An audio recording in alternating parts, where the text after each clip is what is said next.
అందరికీ నమస్కారం. Welcome to it's TV. ప్రస్తుతం మనతో పాటు ఉన్నారు ఇస్కాన్ గురు రాధా ప్రమోద్ దాస్ గారు. ప్రభుజీతో మాట్లాడి అసలు కృష్ణుడి గురించి మనకున్న చిన్న చిన్న సందేహాలన్నిటిని కూడా తెలుసుకొని నివృత్తి చేసుకుందాం. హరే కృష్ణ ప్రభుజీ. హరే కృష్ణ. ప్రభుజీ, నాకు కృష్ణుడికి సంబంధించినవి చిన్న చిన్న సందేహాలు ఉన్నాయి. అవన్నీ కూడా ఈరోజు మీతో మాట్లాడి తెలుసుకోవాలి అనుకుంటున్నాను. తప్పకుండా అండి. ఎందుకు కృష్ణుడి జీవితాన్ని మూర్తిభవించిన వ్యక్తిత్వ వికాసం అని అంటారు? అసలు దీని వెనుకున్న అర్థం ఏమిటి? కృష్ణుడు పర్ఫెక్ట్ పర్సన్.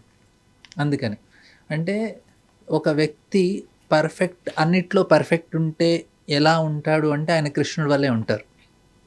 బెస్ట్ సన్, ఎవరైనా బెస్ట్ సన్ అవ్వాలనుకుంటే కృష్ణుడి వల్లే ఉండాలి. చిన్నప్పుడు ఎంత పిల్లలు ఆనందం కలిగించగలుగుతారో తల్లిదండ్రులకి, అన్ని ఆనందాలు యశోదమ్మకి నందుడికి కలిగించారు కృష్ణుడు. ఆయన చేసిన చిలిపి చేష్టలైనా కానీ, దొంగతనమైనా కానీ, అబద్ధాలు ఆడటమైనా కానీ అవేంటంటే తల్లిదండ్రులకి చాలా ఆనందం కలిగిస్తాయి. కృష్ణుడు భగవంతుడైనా కానీ ఆయనకి గుర్తుండదు భగవంతుడని. ఆయన సాధారణమైన పిల్లవాళ్ళలాగే ఉంటాడు. యశోదమ్మకి కృష్ణుడు మట్టి తింటున్నాడని బలరాములు వచ్చి యశోదమ్మకి కంప్లైంట్ చేస్తారు. కృష్ణుడికి యశోదమ్మ ఎక్కడ తిడుతుందా అని భయపడి నోరు అయితే తినలేదు అంటాడు. మేనే మాఠీ నహి కాయో, తినలేదు. అయితే నోరు తెరిచి చూపించమంటాడు బలరాముడు. అయితే యశోదమ్మ తెరువురా అంటుంది. అయితే భయపడి మొత్తం బ్రహ్మాండాన్ని చూపిస్తాడు నోట్లో. ఇప్పుడు ఎవరి నోట్లో ఉన్న బ్రహ్మాండం ఉంటే ఎంత శక్తివంతమైన వ్యక్తి ఆలోచించండి. అంత శక్తివంతమైన భగవంతుడు యశోదమ్మతో భయపడుతున్నాడు. అంటే ఒక తల్లికి తన పిల్లవాడు ఏ రకంగా ప్రవర్తిస్తే ఆనందం కలుగుతుందో ఆ కరెక్ట్గా అంత ఆనందాన్ని కలిగిస్తున్నాడు కృష్ణుడు. తర్వాత యశోదమ్మ కట్టేస్తుంది కృష్ణుడిని, వెన్న దొంగతనం చేస్తున్నామని. యశోదమ్మ అనుకుంటుంది, నేను చేసే వెన్న కృష్ణుడికి నచ్చట్లేదేమో, అందుకే పక్కింటికి వెళ్ళి దొంగతనం చేస్తున్నాడు. సో నేనే స్వయంగా చిలికి వెన్న చేసి తినిపిస్తాను అని. సో కానీ కృష్ణుడు అది కూడా దొంగతనం చేయటమో, ఏదో చేయటమో, చిలిపి చేష్టలు చేయటమో. సో తల్లికి ఎంత ఆనందం కలిగించవచ్చో అంత ఆనందం కృష్ణుడు ఇస్తున్నాడు.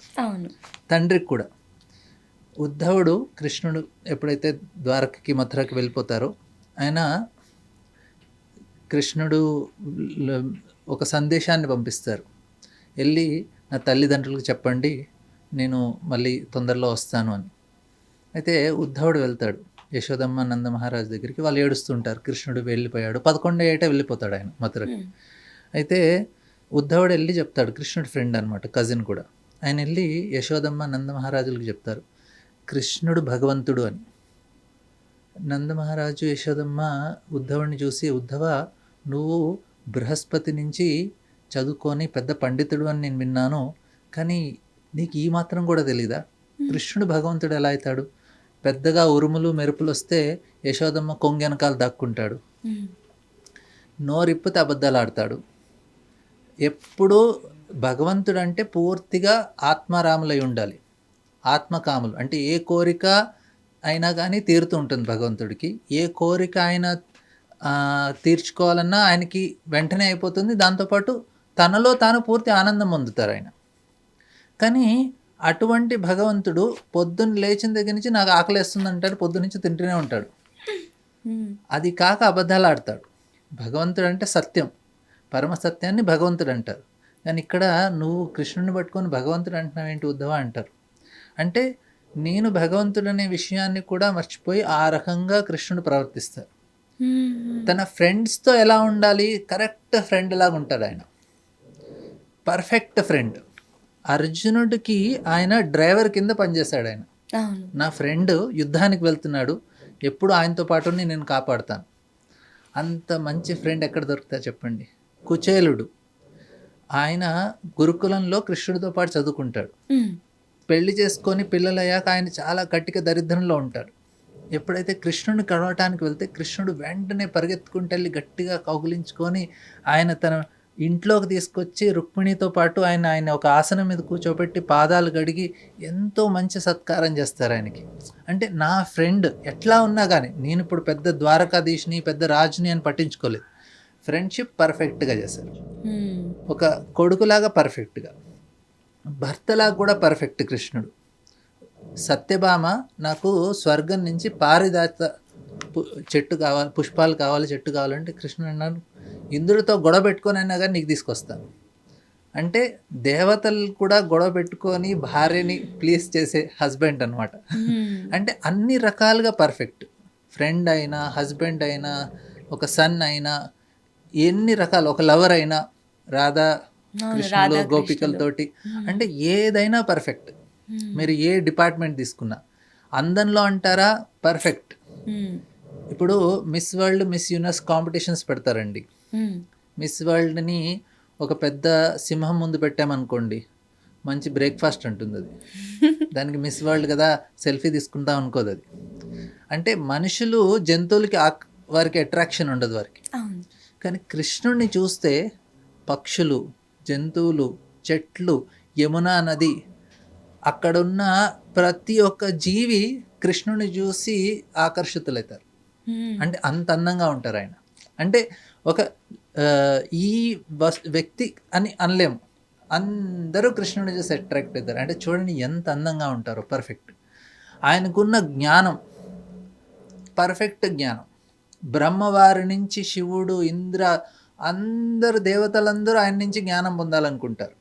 కృష్ణుడు ఫ్రెండ్తో మాట్లాడుతూ కురుక్షేత్ర యుద్ధంలో ఒక 45 నిమిషాలు భగవద్గీత చెప్తారు. 5000 సంవత్సరాలు కూడా మనం ఆ బుక్ చదువుకుంటున్నాం భగవద్గీత చాలా సీరియస్గా. అంటే ఎంత నాలెడ్జ్ ఉంటుందో ఆలోచించండి. అంటే జస్ట్ ఫ్రెండ్తో మాట్లాడుతూ ఆయన ఏదో ఎంకరేజ్ చేద్దామని మాట్లాడిన విషయాలు ఇప్పుడు కూడా మనం చదువుకుంటున్నాం. అన్ని శాస్త్రాల్లోకి సారం కింద భావిస్తాం భగవద్గీతని. అంటే ఎంత నాలెడ్జ్ ఉంటుంది. ఆయన పర్ఫెక్ట్ హస్బెండ్. ఎందుకంటే ఒక భార్యను మెయింటైన్ చేయడమే కష్టం. 16,108 మందిని పెళ్లి చేసుకొని అందరినీ హ్యాపీగా ఉంచగలిగారు. దాంతోపాటు అందరికీ ఒక పెద్ద పెద్ద భవనాలు, వారికి సేవకులు అందరినీ ఆయన అరేంజ్ చేశారు. అంటే చూడండి ఎంత పర్ఫెక్ట్ పర్సన్. సో అన్ని రకాలుగా పర్ఫెక్ట్ కృష్ణుడు. ఒక సోదరుడుగా కూడా పర్ఫెక్ట్. సుభద్రకి కరెక్ట్గా అర్జునుడితో పెళ్లి చేయటం, అక్కడ ఆయన చాలా ట్రిక్ చేసి పెళ్లి చేయించాడు. సో అన్ని రకాలుగా ఏ డిపార్ట్మెంట్ తీసుకున్నా కానీ అంటే పర్ఫెక్ట్ పర్సన్ అంటే కృష్ణుడు. నాలెడ్జ్ వైజు, అందం వైజు, ఒపులెన్స్ వైజు, ఆయనకున్న ఖ్యాతి, అన్ని రకాలుగా. వైరాగ్యం కూడా కృష్ణుడికి చాలా వైరాగ్యం. అంటే ఇంత పెద్ద పేరు, ఇంత పెద్ద ప్రాపర్టీ, ఇంత సంపత్తి అన్నీ ఉన్నా కానీ కృష్ణుడు డ్రైవర్గా సేవ చేయడానికి సిద్ధపడ్డాడు. అవును. ఎవరికి అలా కుదురుతుంది? ఇప్పుడు కృష్ణుడు ద్వారకకి వెళ్ళాక అక్కడ రాణులు అడుగుతారు, నువ్వు పెద్ద కురుక్షేత్రానికి వెళ్ళావంట కదా, ఎంతమందిని చంపొచ్చావని. కృష్ణుడు అంటారు, నేను ఎవరిని చంపలేదు, డ్రైవర్ పని చేశానని. ఇప్పుడు వాళ్ళ భార్యలు అంటారు, అరే నువ్వు డ్రైవర్ పని చేసి వస్తే మేము పక్కింటి వాళ్ళకి ఏం చెప్పుకోవాలి? భర్త ఏం చేసి వచ్చాడు, పెద్ద యుద్ధానికి వెళ్ళాడు, ఏం చేశాడంటే డ్రైవర్ పని చేశాను. కృష్ణుడికి అట్లాంటి టెన్షన్ లేవు. అంటే ఆయన పూర్తి వైరాగ్యంతో ఉంటారు. సో అన్ని రకాలుగా చూస్తే కృష్ణుడు చాలా పర్ఫెక్ట్ ఇన్ ఎవ్రీథింగ్. అందుకే ఆయన మూర్తి భవించిన ఒక వ్యక్తిని ఈ రకంగా ఉండాలి అంటే, రాములు వారు ఏంటంటే మర్యాద పురుషోత్తం, కొన్ని లిమిటేషన్ దాటి చేయరు ఆయన. అని కృష్ణుడు అన్నీ చేస్తారు. ఎందుకంటే ప్రూవ్ చేయడానికి నేను భగవంతుడని. ఇప్పుడు మీరు ఈ రూల్ పెట్టారనుకోండి, ఇది చేస్తారు ఇది చేయలేరంటే కృష్ణుడు అంటారు, నాకు ఏ రూలు వర్తించదు, ఇది చేయలేనని లేదు, అన్నీ చేస్తాను నేను. అబద్ధం కూడా చెప్తాను, మోసం కూడా చేస్తాను. ఎందుకంటే నేను భగవంతుడిని కాబట్టి నాకు ఏ రూలు నా మీద అప్లై అవ్వదు. మన మీద రూల్స్ ఉంటాయి, రూల్స్ చేసిన ఆయన మీద రూల్స్ ఉండవు. రూల్స్ క్రియేట్ చేసింది ఎవరు? కృష్ణుడు. సో ఆయన మీద రూల్స్ ఏం వర్తించవు. అప్పుడప్పుడు వచ్చి రూల్స్ పాటించండి ఆయన అని చెప్తారు. తన ఎగ్జాంపుల్గా చూపిస్తూ రాముల వారిలాగా వచ్చి ఇలా రూల్స్ పాటించాలని చెప్తారు. కానీ కృష్ణుడుగా వచ్చినప్పుడు ఆయన, నేను భగవంతుని కాబట్టి నాకు రూల్స్ ఉండవు, అది కూడా చూపిస్తున్నారు ఆయన. సూపర్. అసలు చాలా చక్కగా, అంటే ప్రతి ఒక్క కేటగిరీలో కూడా ఎలా పర్ఫెక్ట్గా ఉండాలి అనేది మనకనే ఎగ్జాంపుల్గానైతే ఉన్నారు. ఆయనను చూసి ఒక స్నేహితుడిగా కానివ్వండి, ఒక పార్ట్నర్గా కానివ్వండి, ఒక మంచి కొడుకుగా తల్లిదండ్రులకి, ఇవన్నీ కూడా మనం చూసి నేర్చుకోవచ్చు. చక్కగా అసలు ఒక ఇన్స్పిరేషన్ లాగా తీసుకోవచ్చు, రోల్ మోడల్ లాగా. ఒక్కొక్కరు మీ రోల్ మోడల్ ఎవరు అని అంటే ఒక్కొక్కరు పేరు చెప్తారు, బట్ అన్ని విధాలుగా కూడా పర్ఫెక్ట్గా ఉంటూ అందరినీ చుట్టూ ఉన్న వాళ్ళని సంతోష పెడుతూ ఆయన సంతోషంగా ఉన్న వ్యక్తి ఎవరు అంటే కృష్ణుడు అని చెప్పుకోవచ్చు. ఆయన్ని అఖిల రసామృతమూర్తి అంటారు. అన్ని రకాలైన ప్లెజర్స్ని కృష్ణుడు ఎక్స్పీరియన్స్ చేస్తారు. మీకు ఈ ప్లెజర్ ఆయన ఎక్స్పీరియన్స్ చేయడం లేదు. అది కూడా హయ్యెస్ట్ డిగ్రీ. ఒక లవ్వర్తో ప్లెజర్ వచ్చేది హయ్యెస్ట్ ప్లెజర్ కృష్ణుడు ఎక్స్పీరియన్స్ చేస్తారు. ఒక తల్లి నుంచి వచ్చే హయ్యెస్ట్ ప్లెజర్ కృష్ణ ఎక్స్పీరియన్స్ చేస్తారు. ఒక ఫ్రెండ్ నుంచి వచ్చే అన్నిటిది హయ్యెస్ట్ ఎక్స్పీరియన్స్ కృష్ణుడికి ఉంటుంది. అందుకే ఆయన అఖిల రసామృత మూర్తి, అన్ని రసాలని ఆయన మూర్తి భవించినవారు, అన్ని రకాలైన టేస్ట్లు ఆయన అనుభవిస్తారు. ప్రభుజీ మనకి కృష్ణం వందే జగద్గురు అని కూడా అంటూ ఉంటారు కదా, చాలాసార్లు విన్నాం. కానీ దీని వెనుకున్న అర్థం ఏమిటి? ఇప్పుడు ఏంటంటే మనకి ఏమైనా నేర్చుకోవాలి అంటే గురువు అవసరం. కృష్ణుడు మొత్తం ముల్లోకాలకి ఆయన గురువు. ఆయన నుంచి పూర్తి జ్ఞానం అనేది వస్తుంది. మొట్టమొదటి తేనే బ్రహ్మ హృదయాది కవే ముహ్యంతి యత్సూరయ అంటారు. బ్రహ్మవారు జన్మించాక ఆయన భగవంతుడి యొక్క నాభి నుంచి వస్తుంది కమల పుష్పం. గర్భోదక సాయి విష్ణు ఆయన పడుకున్నప్పుడు ఆయన నాభి నుంచి కమల పుష్పం వస్తుంది. బ్రహ్మవారు చూస్తే చిమ్మని చీకటి ఉంటుంది అన్ని దిశలుగా, ఆయనకు ఒక కమల పుష్పం కనిపిస్తుంది. అయితే పైకి వెళ్తారు, ఏమీ కనిపించదు. కిందికి వస్తారు, కమల పుష్పాన్ని తీసుకొని కింది దాకా వెళ్తే సముద్రం ఉంటుంది, గర్భోదక సాగరం అంటారు దాన్ని. దాంట్లో వెళ్తారు, ఎన్నో సంవత్సరాలు వెతుకుతుంటారు, ఏంటి నేను ఎక్కడున్నాను ఏంటి అనే విషయం కూడా ఆయనకు తెలియదు. తర్వాత మళ్ళీ తిరిగి వచ్చి ఆ కమల పుష్పం మీద కూర్చుంటారు. అప్పుడు తప అని 2 శబ్దాలు వినిపిస్తాయి, తపస్సు చేయమని.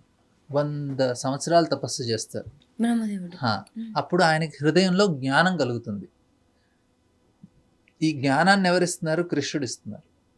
సో మొట్టమొదటిగా గురువు ఎవరు అంటే కృష్ణుడు. బ్రహ్మవారి జ్ఞానం ఇచ్చారు. మనం బ్రహ్మని సృష్టికర్త అంటాం. సో ఆయన మొత్తం ముల్లోకాలని ఆయన సృష్టిస్తారు. తర్వాత ప్రతి ఒక్కళ్ళకి జ్ఞానం అనేది కృష్ణుడి ద్వారానే లభిస్తుంది. ఎందుకంటే మన అందరి హృదయాల్లో పరమాత్మ రూపంలో ఉంటారు భగవంతుడు. ఆయన మన జ్ఞానాన్ని ఇస్తారు. మొత్తం జగత్తుకి ఆయన గురువు, జ్ఞానాన్ని అందించేవారు. మత్త స్మృతిర్ జ్ఞానం అపోహనంచ అంటున్నారు కృష్ణుడు భగవద్గీతలో. అంటే జ్ఞానాన్ని ఇచ్చేవారు ఆయన. మనం అనుకోవచ్చు, అరే ఆయన జ్ఞానం ఇస్తే ఆయన కూడా స్కూల్కి వెళ్ళి నేర్చుకున్నారు కదా, ఆయన కూడా గురువు ఉన్నారు, సాందీపని ముని ఆయన గురువు. అయితే కృష్ణుడు ఏంటంటే మనకు ఒక ఉదాహరణ చూపిస్తున్నారు. నాయన నేను కూడా గురువు దగ్గరికి వెళ్ళాను, మీరు కూడా వెళ్ళాలి అని నేర్పించడానికి.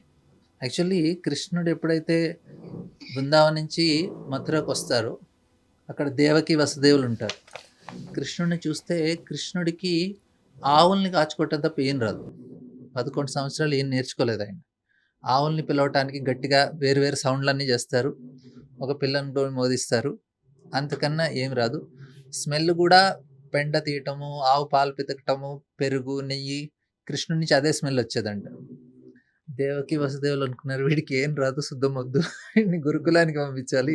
భగవంతుడే అనుకున్నారు, గురుకులాన్ని పంపించాలి, స్కూల్కి పంపించాలని. అయితే అక్కడ మథురలో అందరిని అడిగారు, మా కొడుకు నేర్పిస్తారా? అక్కడ పెద్ద బ్రాహ్మణులు, పండితులు. వాళ్ళు అన్నారు, ఎలా నేర్పిస్తామండి, ఆయన స్వయంగా భగవంతుడు. టీచర్ అంటే మేము తిట్టాల్సి వస్తుంది, అప్పుడు పనిష్మెంట్ ఇవ్వాల్సి వస్తుంది. మేము ఎలా కృష్ణుడికి పనిష్మెంట్ ఇస్తాము, ఎలా చేస్తాము, మేము ఆయనకి టీచర్ అవ్వమని.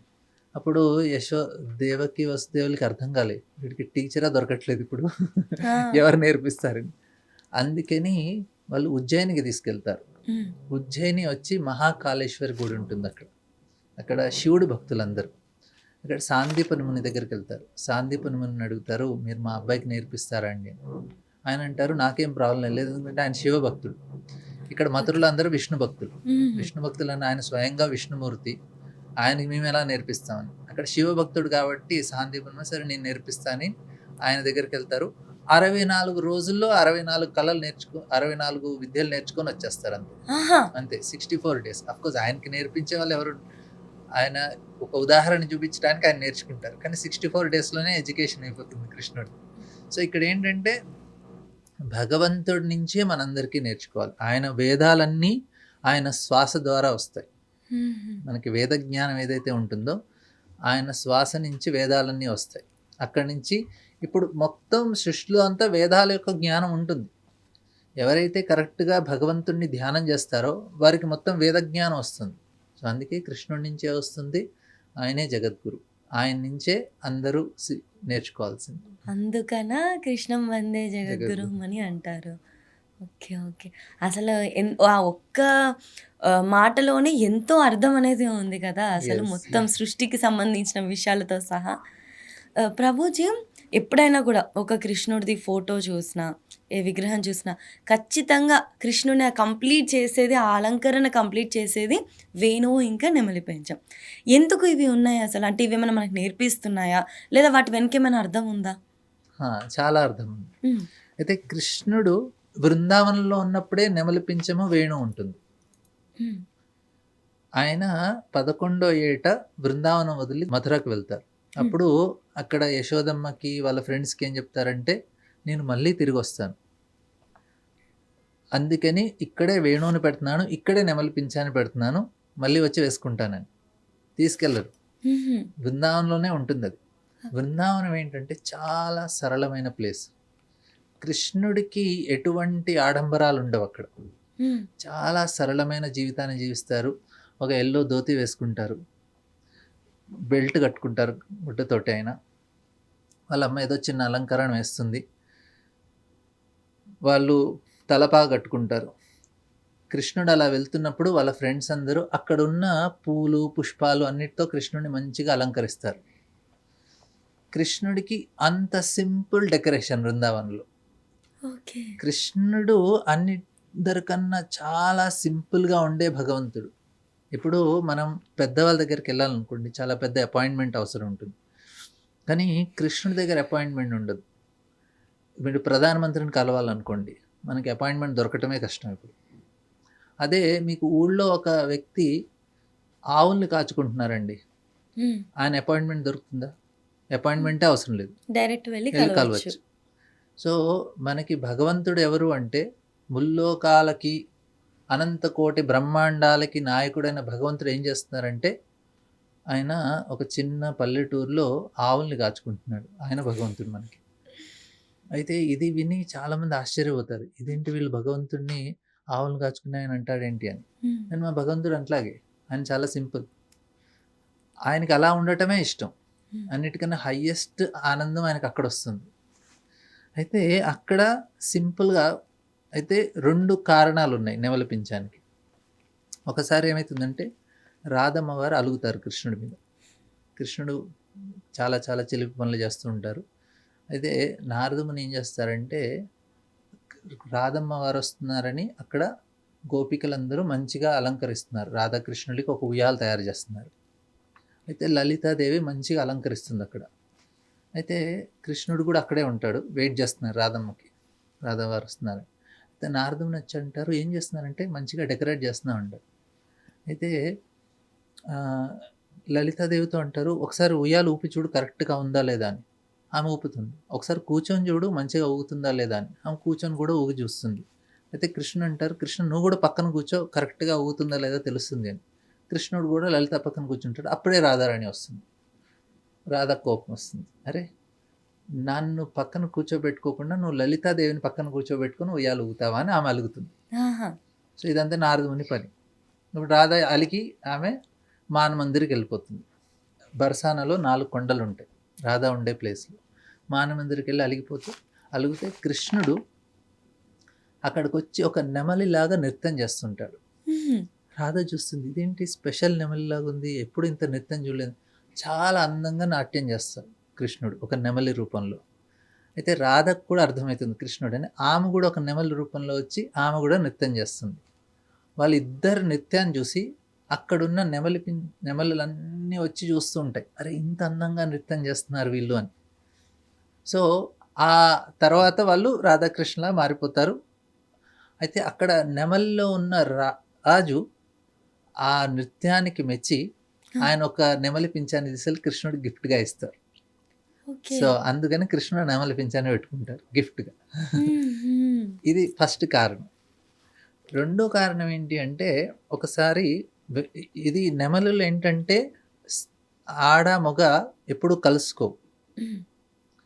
నెమలి ఎప్పుడైతే మేఘాలు వస్తాయో ఆ వర్షం వస్తున్న సమయంలో ఎంతో ఆనందంగా పరవశంతో నృత్యం చేస్తాయి.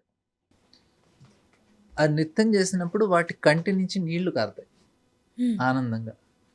ఆ నీటిని ఆడ నెమలి తాగు దానికి గర్భం వస్తుంది, దాని ద్వారా ఇంకా నెమళ్ళు పుడతాయి. హుహు. సో ఎప్పుడు కలుసుకో అంటే ఎప్పుడు ప్యూర్గా ఉంటాయి. అది ప్యూర్గా ఉంటాయి కాబట్టి కృష్ణుడు నెమలి పింఛాన్ని పెట్టుకుంటారు. ఇది ఇంకో కారణం చెప్తారు. ఓకే. సో ఈ 2 రీజన్స్ నెమళ్ళు పింఛం పెట్టుకోవడానికి. ఇంకోటి వచ్చి వేణు. కృష్ణుడు వేణు వాయిస్తుంటారు కదా! సో, దీనికి ఇంకొక స్పెషాలిటీ ఉంది. కృష్ణుడి యొక్క వేణు స్పెషాలిటీ ఏంటి అంటే, ఆయన చాలా నేను అదే అన్నా కదా! బృందావనంలో అన్నీ సింపుల్‌గా ఉంటాయి. ఏమి సొఫిస్టికేషన్ లేదు. మీకు పెద్ద పెద్ద ఇన్‌స్ట్రుమెంట్స్ అని ఏమి ఉండవు అక్కడ. ఒక వేణుతోటే కృష్ణుడు అందరినీ ఆకర్షిస్తారు. అవును. ఆ! అంటే అది దేనితో తయారు చేస్తాం? ఒక వెదురు కర్రతో తయారు చేస్తారు అంతే. దానికి కూడా ఏమి పెద్ద మిషన్‌లు ఏమి అవసరం ఉండదు మీకు. సో, కృష్ణుడు చెప్పులు కూడా వేసుకోరు బృందావనంలో. అంటే ఒకసారి కృష్ణుడు ఆయన గోపాష్టమి రోజు, ఆ రోజు నుంచి కృష్ణుడిని ఆవుల్ని మేపటానికి పంపియాలి. అయితే యశోదమ్మ ముందు రోజు అంటుంది, ఇదిగో గొడుగు, చెప్పులు. నీకు ఆవుల్ని కాచుకోవడానికి వెళ్ళినప్పుడు నీకు ఇవి అవసరం అని. కృష్ణుడు అంటారు, ఎన్ని ఆవులు ఉన్నాయంటే 9 లక్షలు ఉన్నాయి. అన్ని ఆవులకి చెప్పులు ఇవ్వండి, అన్ని ఆవులకి గొడుగులు ఇవ్వండి. యశోదమ్మతుంటే, అరే అన్నిటికీ ఎట్లా కుదురుతుందిరా అంటే, లేదు లేదు వాళ్ళు వేసుకుంటేనే నేను వేసుకుంటాను, లేకుంటే లేదు. అయితే యశోదమ్మ అంటుంది, అరే 9 లక్షల ఆవులకి చెప్పులు ఎలా కొడతాంరా, అన్ని గొడుగులు ఎలా తెస్తామంటే, కృష్ణుడు అప్పుడు చాలా ఇంపార్టెంట్ స్టేట్మెంట్, చాలామంది ఇది అంటారు, ధర్మో రక్షతి రక్షిత అని మీరు వినే ఉంటారు ఇది. అప్పుడు కృష్ణుడు అంటారు, అరే నేను ధర్మాన్ని కాపాడితే ధర్మం అన్ని కాపాడుతుంది. సో, ఇక్కడ నేను ఆవులకి సేవ చేస్తున్నాను, వారికి లేనిది నేను ఎలా ఉంచుకుంటాను? సేమ్గా ఉండాలి, ఈక్వల్ లెవెల్లో ఉండాలి. యశోదమ్మ అంటే సరే. అయితే ఆవులన్నిటికీ తెలుస్తుంది, అరే కృష్ణుడు రేపు మమ్మల్ని తీసుకెళ్తున్నారు మేపటానికి, కానీ కృష్ణుడు చెప్పులు వేసుకోవట్లేదని తెలుస్తుంది. రాత్రి ఆవులన్నీ వెళ్ళి బృందావనం చుట్టూ అన్ని రాళ్ళని కాళ్ళతో కొట్టి పిండి పిండి చేసేస్తుంది. అక్కడ చూస్తే మీరు బృందావనంలో మట్టి చాలా సాఫ్ట్గా ఉంటుంది, దాన్ని రమణ్ రేతి అంటారు. రమణంగా చాలా ముదురుగా ఉంటుంది. ఎందుకంటే కృష్ణుడు పాదాలకి ఇబ్బంది కలగకూడదని ఆవులు ఆ పనులు చేస్తాయి అక్కడ. సో, మీకు టాల్కమ్ పౌడర్ లాగా ఉంటాయి అక్కడ రమణ్ రేతి. సో, చాలా స్పెషల్. ఎందుకంటే అప్పుడు కృష్ణుడు ఆవుల్ని తీసుకొని వెళ్తారు. అంటే ఆయనకు చెప్పులు కూడా వేసుకోరు, పెద్దగా ఏమీ ఆభరణాలు ఏముండవు, చాలా సింపుల్గా ఉంటాయేవో యశోదమ్మ వేస్తుంటుంది. సో, దాంతోపాటు ఈ వేణు చాలా ఎప్పుడు కృష్ణుడితో పాటు ఉంటుంది వేణు. అయితే గోపికలకి చాలా కోపం వస్తుంది. అరే ఎందుకంటే ఆ లవ్వర్ రిలేషన్షిప్ ఏంటంటే క్లోజ్గా ఉండాలనుకుంటారు. మేము ఇంత కష్టపడి క్లోజ్గా ఉండాలనుకుంటే ఈ వేణు ఎప్పుడు కృష్ణుడితో పాటు ఉంటుంది. కృష్ణుడి నోటి నుంచి వచ్చే మధురం అంతా ఈ వేణు ఎంజాయ్ చేస్తుంది ఫస్ట్. మాకు కూడా దక్కట్లేదు ఇది. 24 గంటలు కృష్ణుడు దాంతో పాటు ఉంటారు. వేణు అంటే చాలా గోపికలకు కోపం అనమాట, మాకు లేని ఫెసిలిటీ దీనికి ఉంది అని. అయితే ఒకసారి వేణు గీతం అని ఉంటుంది. కృష్ణుడు వేణు వాయిస్తే ఏమేం జరుగుతుంది బృందావనంలోని ఒక మొత్తం అధ్యాయం ఉంటుంది. చెట్లు ఎలా ప్రవర్తిస్తాయి, యమునా నది పరిస్థితి ఏంటి, కృష్ణుడు వేణు వాయిస్తే గోపికల పరిస్థితి ఏంటి, మేఘాల పరిస్థితి ఏంటి, కృష్ణుడి యొక్క అక్కడున్న ఆవుల పరిస్థితి ఏంటి, అన్నిటి మీద ప్రభావం ఏ విధంగా ఉంటుందో ఒక మొత్తం అధ్యాయం ఉంది వేణుగీతం అని. అయితే గోపికలు ఇలా కంప్లైంట్ చేస్తే వేణు కూడా అంటుంది, అరే ఏమంటున్నారు మీరు, చిన్నప్పుడే నేను ఏం తపస్సు చేశానని నాకు ఈ పొజిషన్ లభించిందా కృష్ణుడితో పాటు అంటున్నారు కదా. చిన్నప్పుడే నేను నా తల్లిదండ్రులను విడిచిపెట్టేశాను, ఎందుకంటే వెదురు చెట్లు పెరుగుతుంటే ఆ నీటి ప్రవాహం వల్ల కొన్ని కొట్టుకుపోతాయి, వాటిని వీళ్ళు పట్టుకొని తర్వాత నన్ను తీసుకున్నారు. చిన్నప్పటి నుంచి తల్లిదండ్రుల నుంచి దూరం అయిపోయాను. తర్వాత నన్ను తీసుకొని కట్ చేశారు నన్ను, అంటే నా యొక్క చేతులు కాళ్ళన్నీ కట్ అయిపోయాయి.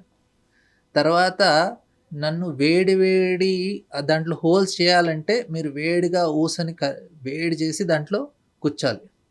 వేడి ఊసలతో నన్ను కుచ్చారు. సో, ఇన్ని తపస్సు చేశాక నాకు కృష్ణుడి యొక్క సాంగత్యం లభిస్తుంది. సో, మీరేం తపస్సు చేశారంటున్నారు, నేను తపస్సు చేశాను అప్పుడు కానీ నాకు ఈ పొజిషన్ లభించింది. సో, ఇలా చాలా సింపుల్ విషయాలు. అయితే కొంతమంది ఏం చేస్తారంటే ఈ వేణు చూడండి, ఆ వేణులో ఒక వెదురు ఇంపార్టెంట్ కాదు, ఆ హోల్స్ ఇంపార్టెంట్ అంటారు జనాలు. ఎందుకంటే ఆ హోల్స్ వల్ల కదా సౌండ్ వచ్చేది. అందుకే శూన్యం ఇంపార్టెంట్ అంటారు, కానీ అది కరెక్ట్ కాదు. దాంట్లో కృష్ణుడి చేతిలో ఉంది కాబట్టి అది ఇంపార్టెంట్. సో, ఆ రకంగా చాలా సింపుల్ వస్తువులు, నెమలి పించమైనా కానీ వేణు అయినా కానీ కృష్ణుడికి చాలా సింపుల్ వస్తువులు అవసరం ఉంటాయి. వాటితో పాటు ఆయన అక్కడ వాళ్ళ ఫ్రెండ్స్‌తో అయినా గానీ అన్ని రకాలైన ఆనందాన్ని పొందుతారాయన. అంటే నెమలి వెనుక ఒక స్టోరీ ఉంది. అంతే కాకుండా వేణువు కూడా ఎంత తపస్సు చేస్తే దానికా ఏమంటారు పొజిషన్ దొరికింది అనేది అర్థమవుతుంది. అంటే మనం కూడా కృష్ణుడి చేరువగా ఉండాలి అనంటే ఎంతో సాధన చేయాలి అనేది కూడా ఇందులో అర్థం చేసుకోవచ్చు కదా! ఏమీ కరెక్ట్. చేయకుండానే కృష్ణుడు మనకు ఆ పొజిషన్ ఎందుకిస్తాడు? అంత ప్రేమ, ఇంకా భక్తి, తపస్సు అనేది ఖచ్చితంగా ఉండాలి. కరెక్ట్.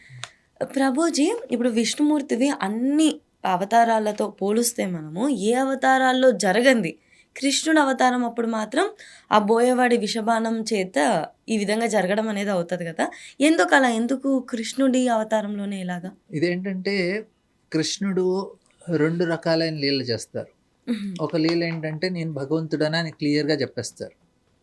ఇప్పుడు మనం ఏమంటాం, పూతన్ని చంపేశాడు 10 రోజుల సమయం వయసున్నప్పుడే. ఆయన శకటాసురుని చంపేశారు. కాళీ మీద నృత్యం చేశారు. అఘాసురుడు అంటే పెద్ద సర్పాన్ని చంపేశారు. ఇలా చాలా అసురుల్ని సంహరించారు అని మనం వింటాం కృష్ణుడి గురించి. అంటే ఆయన చాలా పెద్ద గొప్ప భగవంతుడు అనే విషయం మనకు తెలుసు. అయితే ఇప్పుడు ఇదే విషయాన్ని మీరు అసురులకు చెప్పారనుకోండి, అంటే ఎవరైతే రాక్షసులు దానవులు ఉన్నారు, అరే కృష్ణుడు ఇలా ఇలా చేశారంటే, అరే ఏదో నీటి పాముని మీద నృత్యం చేసి పెద్ద గొప్పగా అనుకుంటున్నారా? ఏదో గోపికలతో డ్యాన్స్ వేయటం వల్ల గోపికల యొక్క వస్త్రాలు హరించి వెన్న దొంగతనం చేసుకున్నామండి మీరు భగవంతుడు ఎలా అంటున్నారు అంటే వాళ్ళు ఎగ్జాక్ట్గా మనం చెప్పిన దానికి ఆపోజిట్గా మాట్లాడతారు వాళ్ళు. వారి ప్రవర్తన ఆ విధంగా ఉంటుంది. అయితే భగవంతుడి యొక్క దయ ఏంటంటే, సరే అసురులకు కూడా సహాయపడటానికి కొన్ని లీలలు ఎక్స్ట్రా చేస్తారు ఆయన. వాళ్ళు ఇంకా వాళ్ళ యొక్క నమ్మకాన్ని పెంచడానికి, నేను భగవంతుడు కాదు అని వాళ్ళకి అనిపించాలి అంటే కొన్ని లీలలు ఎక్స్ట్రా చేయాలి. ఆ లీలలు చూసి వాళ్ళు పూర్తి నమ్మకం ఉంటుంది ఆయన భగవంతుడు కాదని. సో భక్తుల మీద ఎంత కృప చూపిస్తారో భక్తులు కాని వాళ్ళ మీద కృప కూడా చూపిస్తారు భగవంతుడు. సరే నేను లేననుకుంటున్నారు కదా, అది కూడా నిరూపించండి. సో మీకు ఈ విషయాలు చూపిస్తాను. దుర్యోధనుడికి కృష్ణుడు వచ్చి, నాయనా నువ్వు పాండవులతో సంధి చేసుకో, యుద్ధం వద్దు, కాంప్రమైజ్ అయిపో. వాళ్ళు 5 గ్రామాలు ఇచ్చినా కానీ వాళ్ళు ఒప్పుకుంటున్నారు, యుద్ధం చేయకుండా అడ్జస్ట్ అయిపోతా అంటున్నారు. కానీ దుర్యోధనుడు వినలే, ఎంత నచ్చ చెప్పినా. అయితే కృష్ణుడు నేను భగవంతుడిని నిరూపించడానికి ఒక విరాట్ రూపాన్ని చూపిస్తారు దుర్యోధనుడికి. దుర్యోధనుడికి అది నమ్మకం కలగలే, ఏదో మ్యాజిక్ చేస్తున్నాడు వీడు అనుకున్నాడు. అంటే చూడండి, అసురులకి వాళ్ళకి మీరు భగవంతుడు ఆయన గొప్పతనం చూపించినా కానీ వాళ్ళకి అర్థం కావట్లేదు. ఇప్పుడు భగవంతుడు విరాట్ రూపం చూపించాడు అంటే అబ్బో ఆయన భగవంతుడు.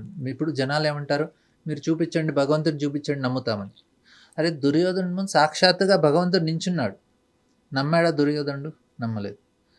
విరాట్ రూపం చూపిస్తే నమ్ముతామా అంటే దుర్యోధనుడికి విరాట్ రూపం కూడా చూపించారు, అయినా నమ్మలేదు.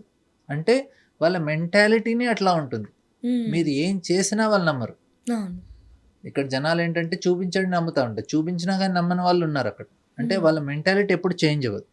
అయితే వారికి కూడా సపోర్ట్ చేయడానికి సైనా నువ్వు అలా ఉండాలనుకుంటే కృష్ణుడు ఈ లీల ఏదైతే ఉందో తన కాలుకి ఏదో, ఇప్పుడు చూడండి బొటన్ వేలుకి ఎవరన్నా బాణం వేశారనుకోండి, ఎంత ఛాన్స్ ఉంటుంది చనిపోవటానికి? చాలా తక్కువ.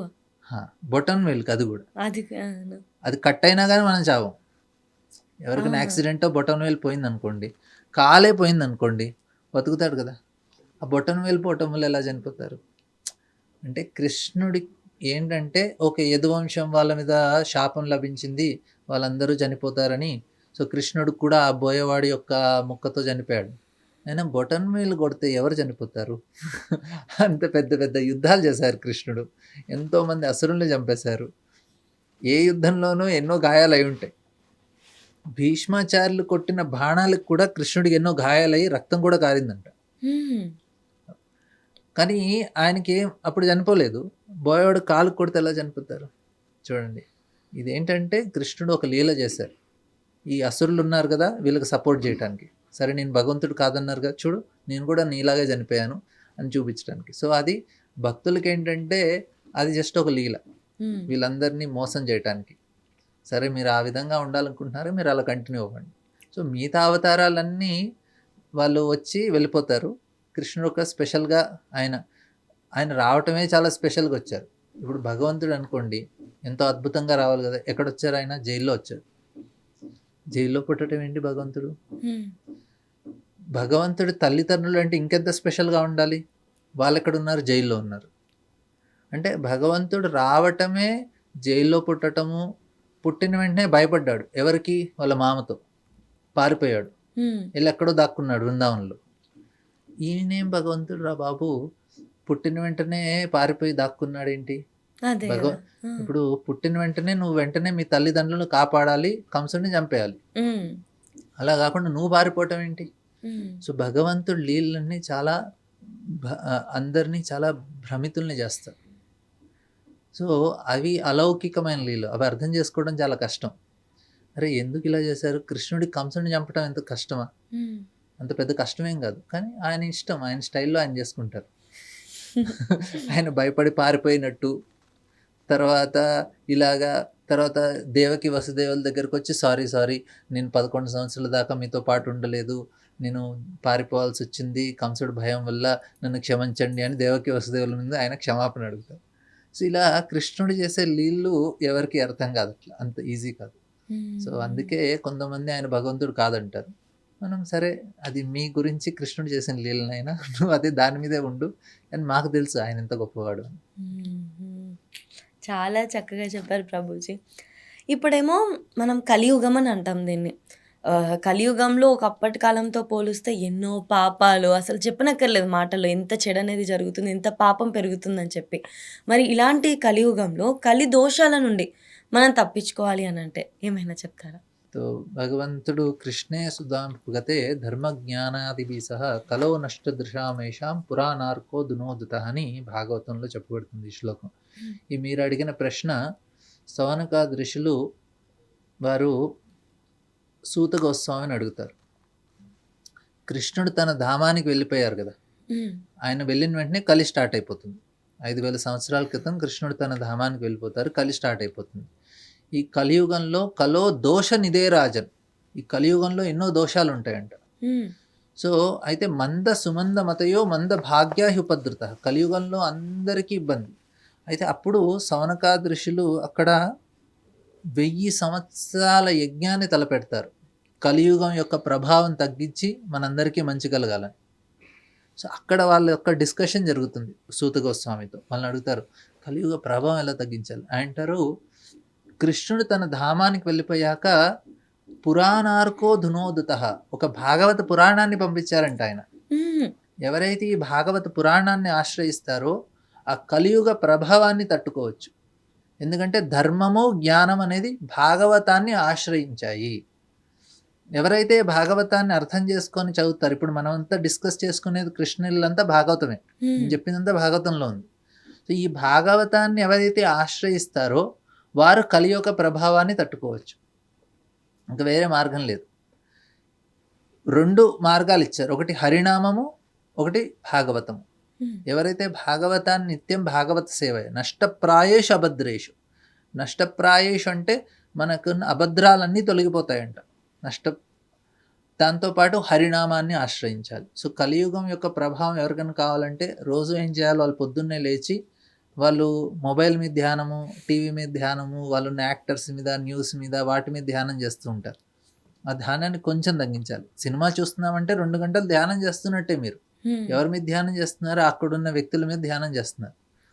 కానీ ఆ ధ్యానం మీరు కృష్ణుడి మీద చేయాలి. ఆ ధ్యానం మీరు భగవంతుడి యొక్క నామం మీద చేయాలి. సో, ప్రతిరోజు మనం భాగవత కథ వినటం మంచిది. రోజుకు 1 గంట సేపు. రోజు హరినామం చేయాలి. ఒక హాఫ్ అన్ అవర్ మెడిటేషన్. నార్మల్‌గా కూడా ఒక 30 నిమిషాలు మీరు రోజుకు పక్కన పెట్టుకున్నారనుకోండి, మీకు చాలా బిజీ అనుకుంటే 10 నిమిషాలు మీరు భగవన్ నామస్మరణ చేయాలి. 10 నిమిషాలు భగవద్గీత, భాగవతం చదువుకోండి. ఇంకొక 10 నిమిషాలు మీ జీవితంలో ఏ డైరెక్షన్‌లో వెళ్తున్నారో కొంచెం ఆలోచించండి. మీకు అలా కుదరలేదంటే 15 నిమిషాలు నామజపం చేయండి. 15 నిమిషాలు భాగవతం చదువుకోండి. రోజుకి 30 మినిట్స్. హ్మ్. మీకు 24 అవర్స్‌లో 30 మినిట్స్ ఇస్తున్నారు. అంటే 2%. రోజుకి 2% మీరు భగవంతుడికి ఇవ్వండి. 15 నిమిషాలు మంత్రజపం చేయండి, 10 నిమిషాలు భాగవతం చేయండి. వారానికి ఒక 2 గంటలు మీరు వెళ్ళి సత్సంగంలో పాల్గొనండి. గుడికి వెళ్ళి ఒక సత్సంగంలో మీరు రెగ్యులర్గా వినొచ్చు. వారానికి 2 అవర్స్. నెలకి ఒక రోజు సపరేట్గా కేటాయించాలి భగవంతుడికి. మీరు ఏ యాదగిరిగుట్టనో ఏ తీర్థస్థానంకో ఒక రోజుకి వెళ్ళి అక్కడ టైం స్పెండ్ చేసి రావాలి. నెలకు ఒకసారి. సంవత్సరానికి ఒక వారం రోజులు తీర్థయాత్రలకు వెళ్ళాలి. ఏ బృందావనమో, జగన్నాథ్పురినో, ద్వారకనో అట్లా వారం రోజులు వెళ్ళి రావాలి. సో అలా మీ లైఫ్ని ప్లాన్ చేసుకుంటే కలి ప్రభావాన్ని తగ్గించవచ్చు.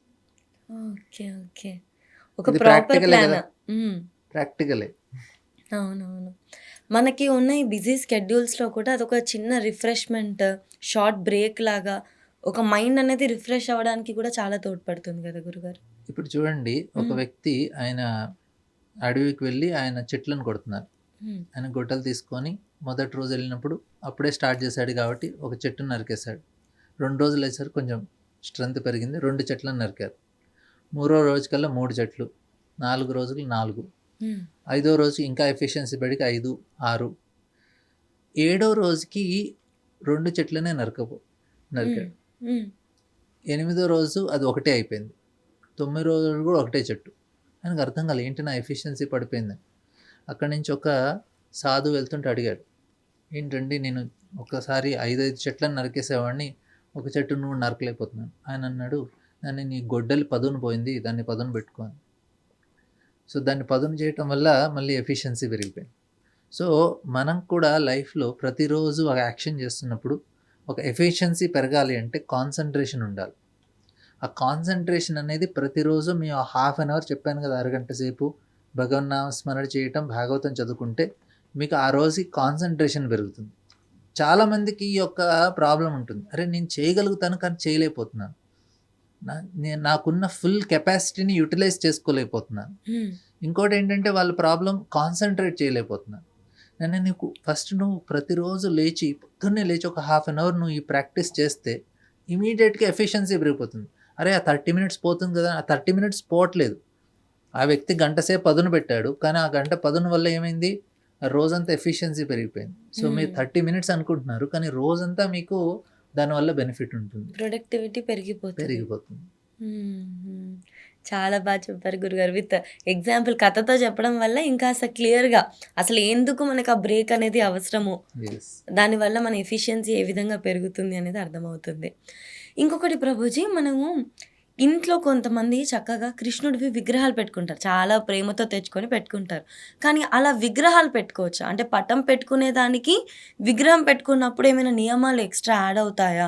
ఎటువంటి నియమాలు పాటించాలి అటువంటప్పుడు? భగవంతుడి విగ్రహాలు చాలామంది వాళ్ళు హాల్లో డెకరేషన్ కింద పెట్టుకుంటారు.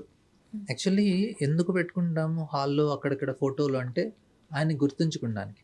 హ్మ్. మనకి ఎంత భగవంతుడు గుర్తుంటే అంత మనకి మంచిది.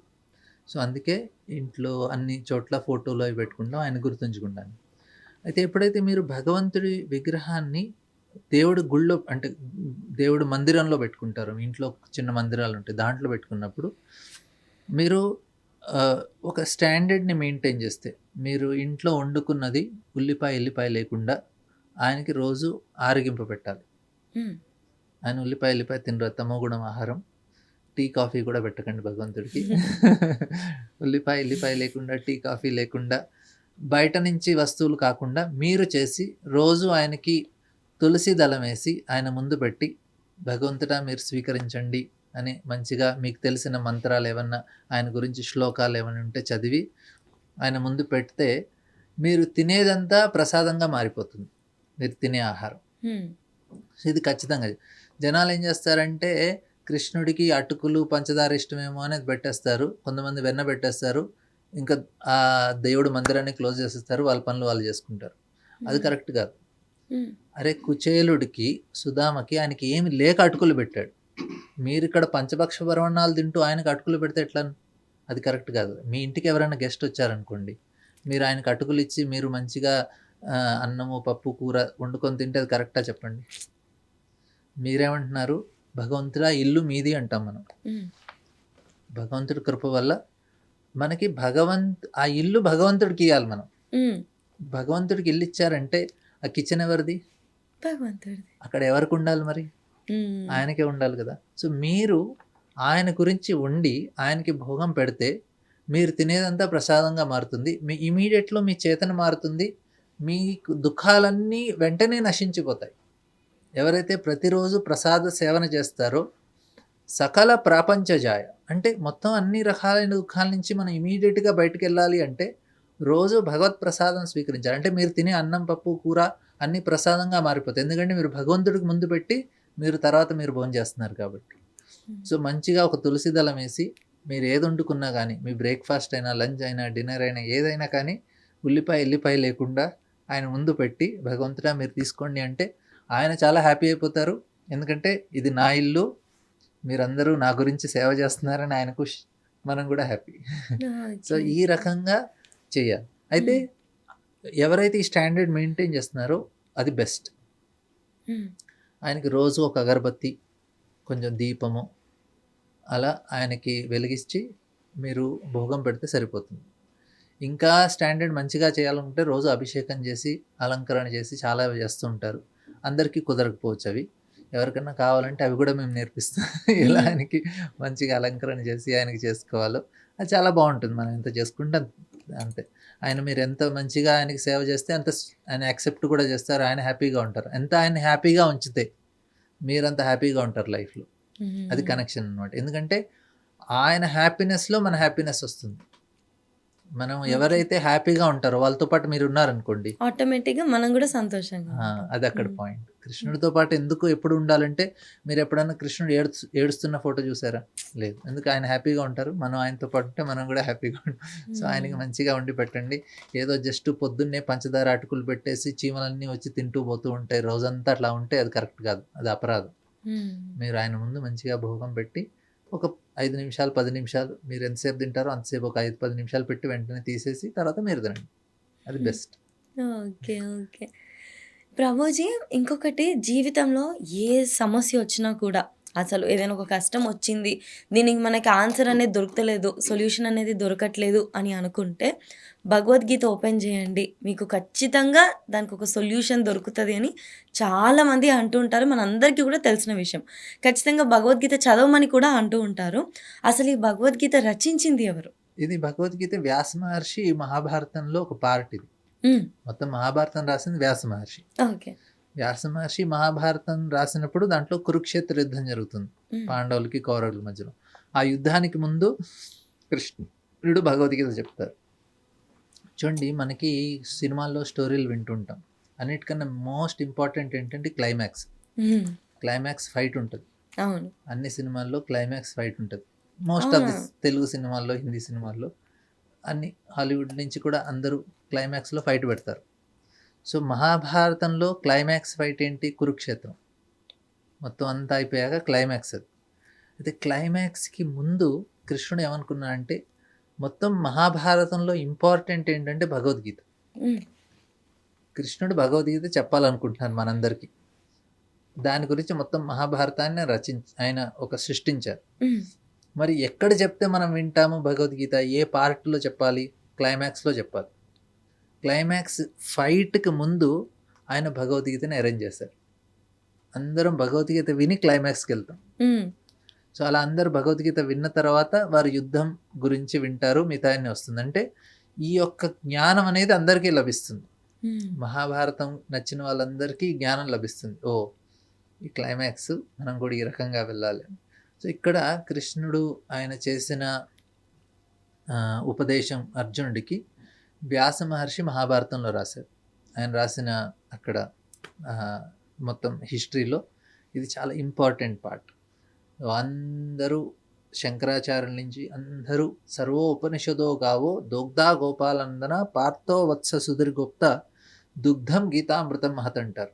అంటే ఇక్కడ ఏమంటున్నారంటే శంకరాచార్యులు వారు ఉపనిషత్తులన్నీ ఒక ఆవులాగా పెట్టుకుంటే ఆవు నుంచి పాలు తీసే వ్యక్తి కృష్ణుడు. కానీ ఆవు దూడ లేకపోతే పాలు ఇవ్వదు. ఆ దూడ ఎవరంటే అర్జునుడు. అక్కడ అర్జునుడిని పెట్టి ఉపనిషత్తుల యొక్క ఆవు నుంచి కృష్ణుడు భగవద్గీత యొక్క పాలని పితికారు. ఆ పాలే మనం తాగి మనం ఆ జ్ఞానాన్ని పొందుతాం. అయితే అన్ని సమస్యలకి సొల్యూషన్ భగవద్గీతలో ఉందంటారు. కానీ ప్రాబ్లమ్ ఏంటంటే ఎక్కడుందో తెలియదు జనాలకి. హ్మ్. అంటే ప్రాబ్లమ్ వచ్చినప్పుడు నేను భగవద్గీత తీస్తే నాకు సొల్యూషన్ రాదు. ముందే ముందు చదువుకుంటే చదువుకుంటే ఎక్కడే ఉందో తెలిసినప్పుడు ఏంటంటే 3 విషయాలండి ఫస్ట్. హ్మ్. ఫస్ట్ ఏంటంటే మనకి ఆ యొక్క జ్ఞానం ఉండాలి. తర్వాత మనకి అవసరం ఉన్నప్పుడు అది గుర్తు రావాలి. అంటే మీరు ముందే భగవద్గీత చదువుకోవాలి. ఆ జ్ఞానం మీకు కలిగి ఉండాలి ముందే. అప్పుడు ప్రాబ్లమ్ వచ్చినప్పుడు అరే! కృష్ణుడు ఈ ప్రాబ్లమ్‌లో ఈ విషయం ఈ సొల్యూషన్ ఇచ్చారు అని. హ్మ్. అప్పుడు మీకు గుర్తు రావాలి ఆ సొల్యూషన్. అవునవును. ఇంకా ఇంపార్టెంట్ ఏంటంటే అది అప్లై కూడా చేయాలి సొల్యూషన్. సో, ఈ 3 స్టెప్స్ ఉంటాయి. ఫస్ట్ మీరు చదువుకోండి. హ్మ్. సమస్య వచ్చినప్పుడు కాదు. ముందునే చదువు పెట్టుకోండి. తర్వాత హ్మ్. సమస్య వచ్చినప్పుడు అది గుర్తొస్తుంది. ఇక్కడ ఉంది అని ఈ సొల్యూషన్. ఆ సొల్యూషన్‌ని అప్లై చేయాలంటే ఇంకా పట్టుదల కావాలి. హ్మ్. అప్పుడు మీరు దాని నుంచి బయటికెళ్తారు. హ్మ్. చాలా బాగా చెప్పారు గురూజీ. అంటే మనం ముందే చదువుకుంటేనే కదా మనకి అప్పుడు కృష్ణుడు ఏ విధంగా దీనికి సొల్యూషన్ చెప్పాడు అనేది అర్థమవుతుంది అని చెప్పి. కరెక్ట్. కరెక్ట్. ఎందుకంటే చాలామంది సోషల్ మీడియాలో చూస్తే మీకు ప్రాబ్లమ్ వస్తే ఓపెన్ చేయండి. డైరెక్ట్ ఏదైతే కనిపిస్తుందో అదే ఆన్సర్ అని అంటుంటారు. కానీ అసలైన మనం అర్థం చేసుకోవాల్సిన థింగ్ ఏంటి అనంటే ముందే చదువుకుంటే ఏ విధంగా దాన్ని ఎగ్జిక్యూట్ చేయగలుగుతాము అనేది కూడా మనకు ఒక ఐడియా అనేది వస్తుంది. ఇప్పుడు నేను మ్యాథ్స్‌లో నాకేమైనా నాకు రాలేదనుకోండి. జస్ట్ బుక్ ఓపెన్ చేసి వెంటనే సరే సొల్యూషన్ అంటే నాకు రాదది. హ్మ్. ముందే నాకు ఒక ఐడియా ఉండాలి. ఏ అవును. చాప్టర్ ఓపెన్ చేయాలి? ఎక్కడికెళ్తే ఫార్ములా దొరుకుతుంది? నాకు ఐడియా లేకుండా నాకు మ్యాథ్స్ బుక్ ఇచ్చేసి నీకు ఒక క్వెషన్ ఇచ్చి మ్యాథ్స్ బుక్ ఇచ్చారనుకోండి. హ్మ్. ఏ చాప్టర్‌లో ఎతకాలి నేను? నాకు అవును. ముందే తెలిసుండాలి గదా! అక్కడ. హ్మ్. హ్మ్. ఏ చాప్టర్‌లో ఎతకాలి? ఏ ఫార్ములా ఏస్తే దీనికి సొల్యూషన్ వస్తుంది? ముందే తెలిసుండాలి గదా! అవును. అంటే ముందే చదువుకొని పెట్టుకో. ఎప్పుడైనా ప్రాబ్లమ్ వస్తే నీకు తెలుస్తుంది. ఏ చాప్టర్‌కెళ్ళాలి? ఏ ఫార్ములా ఎయ్యాలని. హ్మ్. ప్రభుజీ చిన్న సందేహం భగవద్గీత విషయంలో. గీతను ఎందుకు ఉపనిషత్తు అని పిలుస్తారు? ఇప్పుడు ఉపనిషత్ హ్మ్. అంటే కింద కూర్చొని వినటం అనమాట. గురువు ఓకే. దగ్గర ఉపనిషత్ అంటే దగ్గరగా కింద కూర్చొని గురువు నుంచి వింటాం. వాటన్నిటిని ఉపనిషత్తులంటారు. ఓకే. ఓకే. ఆ! మనకి 108 ఉపనిషత్తులున్నాయి. వేదాల యొక్క సారం ఉపనిషత్తులంటారు. హ్మ్. 4 వేదాలున్నాయి. ఋగ్, యజుర్, సామ, అథర్వ వేద. ఈ హ్మ్. 4 వేదాల యొక్క సారాన్ని 108 ఉపనిషత్తుల్లో చెప్పబడ్డాయి. ఉపనిషత్ అంటే గురువుకు దగ్గరగా కింద కూర్చొని ఆయన నుంచి విన్న వాటిని ఉపనిషత్తులు. ఓకే. ఇది హ్మ్. ఇంకోటేంటంటే ఉపనిషత్తులనేవి డైరెక్ట్‌గా భగవంతుని నుంచొచ్చినాయి. ఇవెవరు రచించలేదు. ఆ! పురాణాలేంటంటే 2 మనకి మనకి శృతి, స్మృతి అంటారనమాట. హ్మ్. శృతి అంటే డైరెక్ట్‌గా భగవంతుని వచ్చిన శ్లోకాలన్నీ శృతి. హ్మ్. మనకి మీరు గుడికి వెళ్ళినప్పుడు పురుష సూక్తం వింటుంటారు. సహస్రశీర్ష పురుషః సహస్రాక్ష ఇలాంటి వేదాలన్నీ డైరెక్ట్‌గా భగవంతుని నుంచి వచ్చినాయి. ఓకే. కానీ కొన్ని స్టోరీస్ ఏవైతే ఉంటాయో పురాణాలన్నీ స్టోరీస్ అనమాట. ఇవన్నీ రచించినయి. హుహు. భగవద్గీత స్పెషాలిటీ ఏంటంటే ఇది మహాభారతం కూడా వచ్చి అది స్టోరీయే. కానీ స్టోరీలో డైరెక్ట్‌గా భగవంతుడు చెప్పిందేంటి? భగవద్గీత. హ్మ్. అందుకే అది శృతి కిందొస్తుంది. ఉపనిషత్తుల కిందొస్తుంది. సో, దాని యొక్క ఓకే. స్పెషాలిటీ అది. ఏదైతే డైరెక్ట్‌గా భగవంతుడు మాట్లాడతారో వాటిని డైరెక్ట్ ఓకే. శృతి. స్మృతి అంటే కథలన్నీ. ఓకే. మహాభారతం కథ అయినా గాని ఆ కథలో గూడా కృష్ణుడు డైరెక్ట్‌గా మాట్లాడాడు కాబట్టి అది గూడా శృతి కిందొస్తుంది. ఓకే. అందుకే ఓకే. ఉపనిషత్ అంటారు దాన్ని. చిన్న డిఫరెన్స్. అది ఆ! అర్థం ఇది చేసుకోగలిగాను. స్టోరీయే. స్టోరీలోనే కానీ డైరెక్ట్‌గా కృష్ణ నుంచి వచ్చిందది. హుహు. ఇవన్నీ వేదాలన్నీ డైరెక్ట్ కృష్ణ నుంచి. ఉపనిషత్తులని డైరెక్ట్ కృష్ణ నుంచి. అది స్టోరీ కావు. ఓకే. ఓకే. అందుకని మనం భగవద్గీతని ఉపనిషత్తు అని పిలుస్తాం. ఆ! ప్రభుజీ మనం అర్జున, ఫాల్గుణ అని అనడం వింటూ ఉంటాం కదా! ఇదెందుకు అంటాం? దీని వెనక కారణం ఏంటి? అర్జునుడికి 10 నామాలున్నాయి యాక్చువల్లీ. హ్మ్. ఫాల్గుణ అంటే ఆ నక్షత్రంలో ఆయన జన్మించారు. ఓకే. ఆ! సో, ధనంజయ అంటారు. చాలా ఎక్కువ ధనాన్ని ఆర్జించే కెపాసిటీ కలవారు. సవ్యసాచి అని కూడా అంటారు. సవ్యసాచి అంటే ఆయన 2 చేతులతోటి ఈక్వల్‌గా ఫైటింగ్ చేయగలుగుతాడు. హ్మ్. కుడి చేత్తో అలసిపోయినప్పుడు ఎడమ చేత్తో కూడా అట్లాగే యుద్ధం చేస్తారాయన. తర్వాత ఆయన్ని కౌంతేయ అంటారు. కుంతి యొక్క పుత్రుడు కాబట్టి. హ్మ్. కిరీటి అంటారు. ఆయనకి ఇంద్రుడు తన కిరీటాన్నే పెడతారు. సో, అలా చాలా పేర్లున్నాయన్నమాట అర్జునుడికి. ఆయనకు ఒక 10 నామాలున్నాయి. సో, ఆయన క్వాలిటీస్ ప్రకారంగా ఆయనకి ఒక పేర్లిస్తారు అలాగా. హుహు. ఆ నేమ్స్ వల్ల మనకి అర్జున, ఫాల్గుణ అనేది కూడా అందులో ఒకటి. అందులో వస్తుంది. ఆయన్ని కృష్ణ అని కూడా అంటారు. ఎందుకంటే డార్క్ కాంప్లెక్షన్‌లో ఉంటారు కాబట్టి. హుహు. ఇంకొకటి మనకి స్థిత ప్రజ్ఞత అని అంటూ ఉంటాం కదా! ఈ విషయంలో మనకి కృష్ణ తత్వం ఏం చెప్తుంది ప్రభుజీ? భగవద్గీతలో కృష్ణుడు ఆయన రెండో అధ్యాయంలో అర్జునుడు ఏమంటారంటే, నాకు హ్మ్, మీరు చెప్పిన ఫార్ములాని నేను పాటిస్తే హ్మ్. ఎలా ఉంటానో ఒక వ్యక్తి గురించి చెప్పండి. హ్మ్. మీరు అన్నారు కదా, ఓకే, భగవద్గీతలో ఈ విషయాలన్నీ ఉన్నాయి, హ్మ్. నేను అప్లై చేశాను అనుకోండి, హ్మ్. ఎలా మారుతా నేను? ఐడియల్ వ్యక్తి ఏంటి? ఆయన్ని స్థితప్రజ్ఞ అంటారు. ఓకే. అంటే మీరు భగవద్గీత పాటిస్తే మీరు స్థితప్రజ్ఞ అవుతారు. సో ఇదే హ్మ్. అర్థం చేసుకోవాల్సింది. అయితే కృష్ణుడిని అర్జునుడు అదే అడతారు, ఓకే, స్థితప్రజ్ఞ అంటున్నారు కదా, ఎలా ఉంటాడు ఆ వ్యక్తి అని. హ్మ్. సో దానికి కృష్ణుడు ఆ స్థితప్రజ్ఞుడు ఆయన ఎలా కూర్చుంటాడు, ఎలా మాట్లాడతాడు, ఎలా నడుస్తాడు అని అడుగుతారు. హ్మ్. అంటే ఇప్పుడు జనరల్గా హీరోకి వాకింగ్ స్టైలు, టాకింగ్ స్టైలు, ఆయన కొన్ని స్టైల్స్ ఉంటాయి కదా. ఈ అవునవును. స్థితప్రజ్ఞ స్టైల్ ఏంటి అని అడుగుతారు అర్జునుడు. ఓకే. ఏ రకంగా ఉంటారు? ఇక్కడ ఏంటంటే మనకి హై క్వాలిటీ పీపుల్ వాళ్ళ బిహేవియర్ ఎలా ఉంటుందో. హ్మ్. ఒకసారి సుఖ మహర్షి ఆయన జనక మహారాజు యొక్క రాజ్యానికి వెళ్తారు. వెళ్ళి అక్కడ మంచిగా కథ చెప్తూ ఉంటారు. జనక మహారాజు వింటూ ఉంటారు. అక్కడ బ్రాహ్మణులు అందరూ ఉంటారు. కానీ సుఖ మహర్షి వాళ్ళ అటు ఇటు చూడకుండా ఒట్టి జనక మహారాజుకే కథ చెప్తూ ఉంటారు. హ్మ్. అదే బ్రాహ్మణులు అందరూ అనుకుంటారు, ఈయనేంటి మా వైపు చూడను కూడా చూడట్లేదు, రాజునే కొంచెం ఇంప్రెస్ చేసి ఏదన్నా కొంచెం గిఫ్ట్ తీసుకుందామని ఆయన్నే చూపించి ఆయన మాట్లాడుతున్నారు. అయితే సుఖ మహర్షికి అర్థమైపోతుంది వీళ్ళు మనసులో మాట్లాడుకున్నా కానీ. సరే చూపిద్దామని అలా కథ నడుస్తూ ఉంటుంది. ఒక 2-3 డేస్. ఒకరోజు సడన్‌గా ఒక మెసేజ్ వస్తుంది.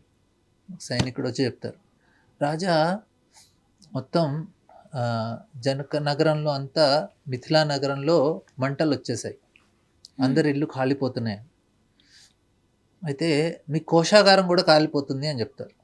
హ్మ్. అంటే ట్రెజరీ, అన్ని డబ్బులు ఉన్న చోట, బంగారం అన్ని.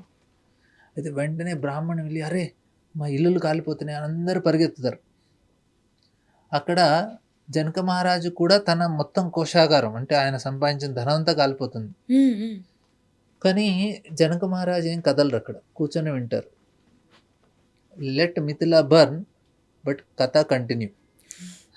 కథను కంటిన్యూ చేయండి. కానీ అక్కడికి బ్రాహ్మణులు అందరూ పరిగెత్తుకుంటూ వెళ్ళాక అదొక పెద్ద ఒక మాయాజాలంలా సృష్టిస్తారు సుఖ మహర్షి. కాలిపోతున్నట్టుగా కనిపిస్తుంది కానీ ఏం కాలదు. ఓకే. ఓకే. అందరు బ్రాహ్మణులు అనుకుంటారు, అరే ఏం కాలట్లేదు ఇక్కడ, మాకు అలా అనిపించింది అని మెల్లగా అందరు తిరిగి వస్తారు. తిరిగి వచ్చి చూస్తే ఇక్కడ కథ నడుస్తూ ఉంటుంది. జనక మహారాజ్ కథలను కూడా కదలలేదు. హ్మ్. ఆయన కోశాగారం కాలుతుందని చెప్పినా కానీ కదలలేదు. హ్మ్. ఈ బ్రాహ్మణులు వాళ్ళ ఇల్లు అవి కాలిపోతున్నాయంటే వీళ్ళు పరిగెత్తుకుంటూ వెళ్ళారు. హ్మ్. అప్పుడు వాళ్ళకి అర్థమైపోతుంది ఎవరు ఇంత సీరియస్గా వింటున్నారు అని.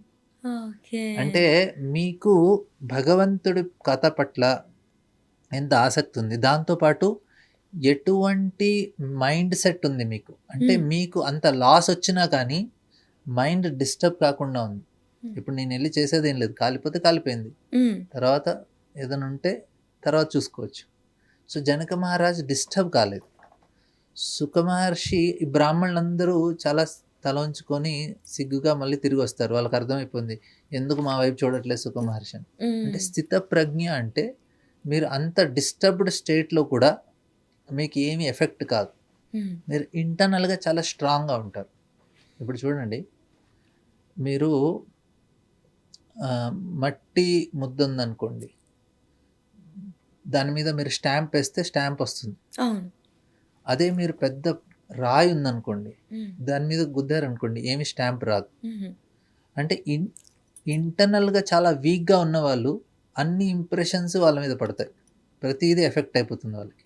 ఓకే. నైస్. జనాలు ఏమనుకుంటున్నారు నా గురించి, హ్మ్. వాళ్ళ ప్రకారంగా నా హెయిర్ స్టైల్ ఉండాలి, నా డ్రెస్ స్టైల్ ఉండాలి, నా వాక్ స్టైల్ అన్నీ ఉండాలి, ఎందుకంటే వాళ్ళని ఇంప్రెస్ చేయాలి కాబట్టి. హ్మ్. అదే ఇంటర్నల్గా ఒక వ్యక్తి స్ట్రాంగ్గా ఉన్నారనుకోండి, ఆయనకి ఈ వస్తువులు ఇవన్నీ ఏమి ఎఫెక్ట్ అవ్వవు ఆయనకి. ఆయన కరెక్ట్. కరెక్ట్. పీస్ఫుల్గా ఉంటారు అన్ని చోట్ల.